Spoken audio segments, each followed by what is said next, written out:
జై శ్రీరామ్. అందరికీ నమస్కారం. విజయవాడ అంటే కొండపైన దుర్గమ్మ, కొండ కింద కృష్ణమ్మ. నేను మీలాగే బెజవాడలో పుట్టా, బెజవాడలో తిరిగా, రాజీవరాజు, శైలజ, అలంకారు, ఓరసీలో సినిమాలు చూసా. దీని అమ్మ ఇక్కడ మిరపకాయ బజ్జీలు తిని తిరిగి తిరిగి తిరిగి సినిమా ఇండస్ట్రీకి వెళ్ళా. రేపు మీలో కూడా ఎవడో ఒకడు వస్తాడు మాతో పాటు సినిమా ఇండస్ట్రీకి. అవునా కదా? ఎస్. మిరాయి గురించి చెప్పాలి. మిరాయ్ ఈ సినిమా రిలీజ్ రోజు వరకే దాని పేరు మిరాయ్. సినిమా రిలీజ్ అయ్యాక సినిమా పేరు మిరాకిల్. రాముడు చేసిన మిరాకిల్, శ్రీరామచంద్రుడు చేసిన మిరాకిల్. ఈ సినిమాలో హీరో గురించి, మనోజ్ గారి గురించి, శ్రేయ గారి గురించి, రితికా గురించి చెప్పడమే కాదు, మన గౌరహరి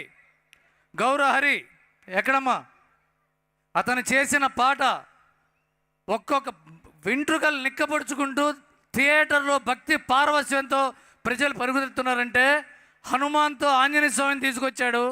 మిరాయితో సాక్షాత్ శ్రీరామచంద్రమూర్తిని థియేటర్లోకి తీసుకొచ్చాడు. అలాగే మన డైరెక్టర్ కార్తిక్ ఘట్టమనేని చూడ్డానికి చిన్నపిల్లవాళ్ళగా, చిన్న కుర్రాళ్ళ ఉంటాడు. Is my brother, is a wonderful kid. ఇతనికి తెలియంది లేదు, కానీ తెలిసినట్టు ఒక్కసారి కూడా కనిపించడు. అదే ఇతనిలోని శక్తి. ఇతనే కెమెరామెన్, ఇతనే రైటర్, ఇతనే డైరెక్టర్, ఇతనే ఈ కథకి, ఈ సినిమాకి సృష్టికర్త. ఈ సినిమా విఎఫ్ఎక్స్ మొత్తం హైదరాబాద్ వాళ్ళ ఆఫీస్లో చేశారంటే అది ఇతని పనితనం. విశ్వగారి ధైర్యం, విశ్వగారి విజన్. ఇకపోతే విశ్వగారి గురించి ఒకటి చెప్పాలి. చిరంజీవి గారు రాననుకున్నారా, రాలేననుకున్నారా అన్నట్టుగా, తిరిగి లేవననుకున్నారా, లేవలేననుకున్నారా అన్నట్టుగా లేచి ఇన్ని సినిమాల తర్వాత బ్లాక్ బస్టర్తో నిలబడిన విశ్వప్రసాద్ గారు మనకి అందరికీ ఆదర్శం. పట్టుకుంటే దీని అమ్మ కొట్టాలి, కొట్టి తీరాలి అని ఆయన ప్రూవ్ చేశారు sir. Hats off to you sir. ఇకపోతే మన శ్రేయా శరణ్, ఆవిడ ఇండస్ట్రీకి వచ్చినప్పుడు నేను వచ్చా. నాకు పెళ్ళయింది, పిల్లలు పుట్టారు, ఆ పిల్లల చదువు కూడా పూర్తయింది. ఆవిడ మాత్రం ఇంకా అలాగే ఉంది, అలాగే చేస్తూనే ఉంది.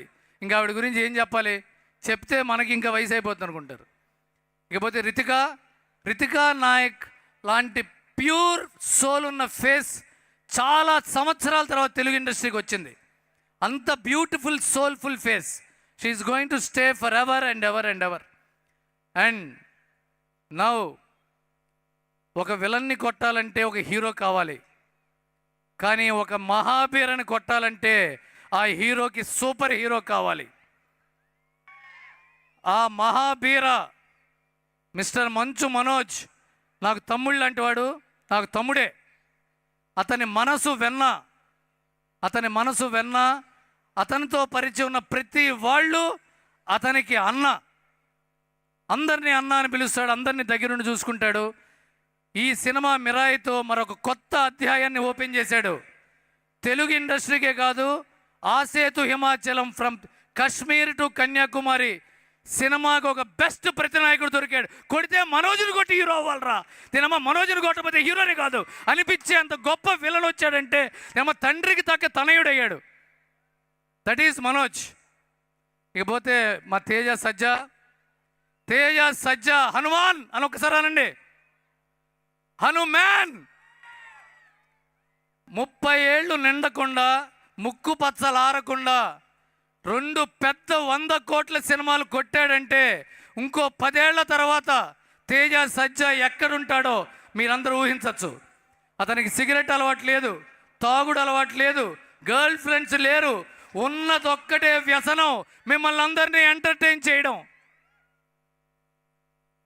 Teja Sajja is going to stay for a very very long time at the top and he is going to inspire a lot more kids.